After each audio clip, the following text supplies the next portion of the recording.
बिस्मिल्लाहिर्रहमानिर्रहीम। अस्सलाम वालेकुम। रेडियो पाकिस्तान के न्यूज़ और करंट अफेयर्स चैनल पर प्रोग्राम नुक्ता नज़र के साथ मैं हूं आपका मेज़बान डॉक्टर शफीकुर रहमान। जी सामीन, प्रोग्राम नुक्ता नज़र में एक बार फिर आपको खुशामदीद कहेंगे, जहां पर हम बात कर रहे हैं वज़ीर आज़म पाकिस्तान जनाब इमरान खान का दौरा ईरान के हवाले से। और ईरान का पाकिस्तान के साथ जो ताल्लुकात हैं वो शुरू से हैं, जब ईरान पहला वो मुल्क था जिसने पाकिस्तान को तस्लीम किया और वज़ीर आज़म लियाक़त अली खान ने ईरान का दौरा किया, जबकि Shah of Iran Mohammad Reza Pahlavi किसी रियासत के पहले सरबराह थे जिन्होंने पाकिस्तान का पहला दौरा किया।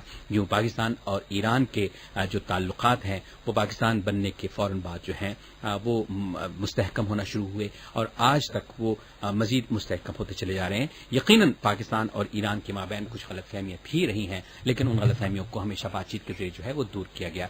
हम इसी हवाले से इस वक्त हमारे साथ टेलीफोन लाइन पर मौजूद हैं मुमताज तजज़ियाकार जनाब डॉक्टर फारूक हसनाद साहब। डॉक्टर साहब अस्सलाम वालेकुम। जी डॉक्टर साहब। वालेकुम सलाम। डॉक्टर साहब बहुत शुक्रिया, प्रोग्राम नुक्ता नज़र में खुशामदीद कहेंगे। डॉक्टर साहब, वज़ीर आज़म पाकिस्तान ईरान के दौरे पर हैं और वहाँ उन्होंने हसन रूहानी जो ईरान के सदर हैं उनसे मुलाकात भी की है और एक मुश्तरका प्रेस कॉन्फ्रेंस से खिताब भी किया है। कितना इम्पोर्टेंट है इस वक्त इस खित्ते की सूरत हाल को देखते हुए पाकिस्तान और ईरान के बढ़ते हुए और मुस्तहकम होते हुए ताल्लुकात? जी, पहले तो जहां आपने बात खत्म की थी वहां से मैं शुरू करूंगा। वो ये कि ईरान और पाकिस्तान के दरमियान अगर कुछ गलतफहमियां माजी में रही, लेकिन इन दोनों ममालिक में इतनी सलाहियत है और इतनी गुडविल है जिसको अंग्रेजी में कहते हैं कि ये उसको रिजॉल्व कर लेते हैं, ये इसको हल कर लेते हैं, इसको सॉल्व कर लेते हैं और फिर कुछ तरीका ढूंढते हैं कि हम आइंदा जो इस गलतफहमियों की वजूहात हैं वो ना पैदा हों और या वो दूर हो सकें। तो यही मैं कहूँगा कि पाकिस्तान और ईरान ने हाल ही में जो हमारे हाल क्या बल्कि अभी जो दौरा जारी है उसमें सबसे पहला तो ये मसला था वहाँ पे जो दूसरे भी बहुत अहम मसले हैं, मसले तो वो नहीं हैं लेकिन वो ताल्लुकात को आगे बढ़ाने की चीजें हैं। लेकिन पहला इमीडिएट तो यही था कि जो वहाँ पे कुछ ऐसे ग्रोह हैं जो कार्रवाइयाँ कर रहे हैं, ईरान में भी करते हैं, पाकिस्तान में भी करते हैं, कुछ अफगानिस्तान से आते हैं और वहाँ पे चूंकि ना पाकिस्तान की फौज का है, मैं तो इस इलाके में गया हूँ, वहाँ पे बॉर्डर पे भी एक सिपाही भी पाकिस्तान का नहीं था वहाँ पे पहले, अब भी शायद नहीं है, ना ही ईरान की फौज का एक है। इसलिए इनको फिर खुला मौका मिल जाता था वहाँ पे ऑपरेट करने का। तो अब ये फैसला चूंकि किया गया है कि जो वाकयात बढ़ रहे थे कि वहाँ पे मुश्तरका फोर्स बनाई जाए, दीवार की भी बात की जा रही है, दीवार भी बनाई जाए। दीवार इसलिए नहीं बनाई जाए कि पाकिस्तान और ईरान में कोई रुकावट के लिए आमदोरफ्त में, वो इसलिए कि जो टेररिस्ट ग्रुप्स हैं उनको रोकने के लिए इन कार्रवाइयों से। अब बात यह है कि यहाँ पे थोड़ी सी पाकिस्तान में गलतफहमी भी हो जाती है। देखिए, अगर पाकिस्तान का जो बलूचिस्तान है वो डिस्टेबलाइज होता है, खुदा न खास्ता जो नहीं होगा, लेकिन में कोई चांसेस भी होते हैं, तो उसका डायरेक्ट असर ईरान के बलूचिस्तान पे भी पड़ता है।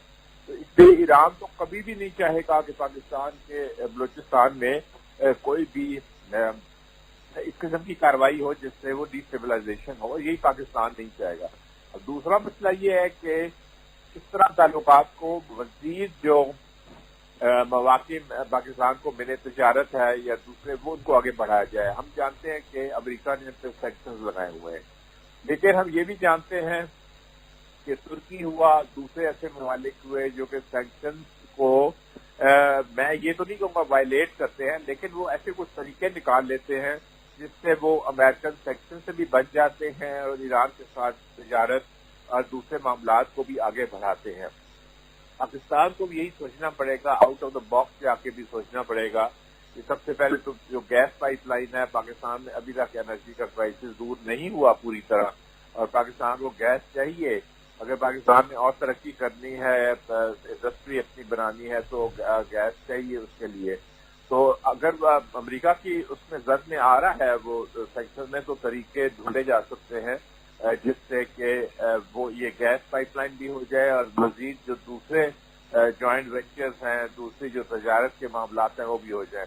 इसलिए मैं यहाँ पे एक बात कहूँगा, देखिए ये जो खत्ते का ईरान तो बहुत पुराना पाकिस्तान का इत्तेहादी है। आप 50 से शुरू करें, 1948 में सबसे पहले लियाकत अली खान पहले अगर किसी मुल्क में दौरे पे गए थे तो वो ईरान ही था और फिर پھر بعد میں تعلقات بہت ہی اچھے رہے. سینٹروں میں پاکستان رہا, ECO اس سے پہلے RC بھی تھا, اور افغانستان کے اوپر بھی طالبان کے آنے سے پہلے پاکستان اور افغانستان کی ایک بہت ہی انڈرسٹینڈنگ تھی. جب طالبان آئے البتہ تو وہاں پہ ایک غلط فہمیاں پیدا ہوئیں, اور پھر اس کے بعد حالات جو ہیں ذرا مختلف ہوئے تھے. ڈاکٹر صاحب یہ فرمائیے, آخر میں کہوں گا کہ دیکھیے یہ جو نئے الائنسز بن رہے ہیں, ہندوستان اسٹریٹجک پارٹنر بن گیا ہے. آپ ہی جو پروگرام میں ہم یہ بات کرتے رہے ہیں بہت, امریکہ کا, اور ان کے ساتھ یہ اسرائیل کے ساتھ بھی قربت ان کی ساری, تو اس میں پاکستان کو یہی سوٹ کرتا ہے کہ ایران کے ساتھ نہایت اچھے تعلقات ہوں, ترکی کے ساتھ ہوں, چین کے ساتھ ہوں, روس بھی پاکستان کے قریب اب آ رہا ہے. تو یہ خطہ کے جو پہلے الائنس سسٹم ہوتے تھے ان کو نئی شکل دے کر ایران کو شامل کر کے یہ پاکستان کے تحفظ کے لیے اور ترقی کے لیے اور ہندوستان کی جو ڈائریکشن ہے اس کو یہ کاؤنٹر کرے. ڈاکٹر صاحب, پاکستان نے جب گوادر پورٹ کو ڈیولپ کیا تو بھارت نے ایک سیاسی چال چلتے ہوئے ایران کے ساتھ مل کر چابہار جو پورٹ ہے اس پر انویسٹمنٹ کرنے کی کوشش کی, اور یقیناً بھارت اور ایران کے تعلقات میں اس حوالے سے بہتری بھی آئی, اور پاکستان کے حوالے سے خدشات بھی پیدا ہوئے.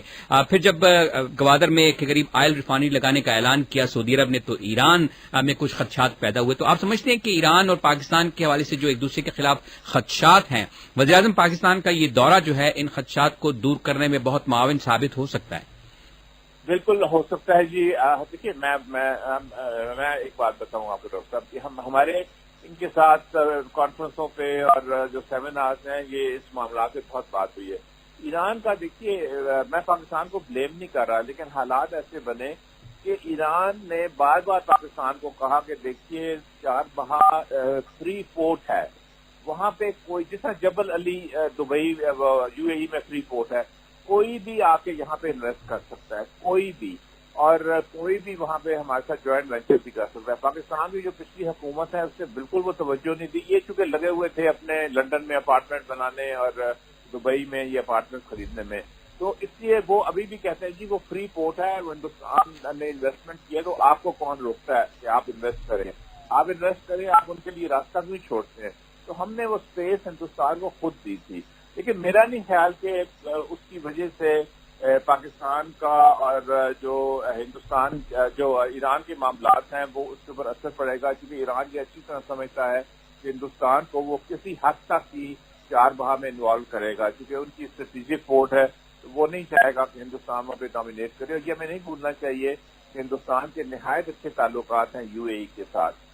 ابھی UAE کے ایک ہفتہ 2 ہفتے ہوئے ہیں, انہوں نے ہائیسٹ میڈل جو سول میڈل ہے وہ مودی صاحب کو دیا ہے, جبکہ مسلمانوں کا وہ قتل عام کر رہے ہیں.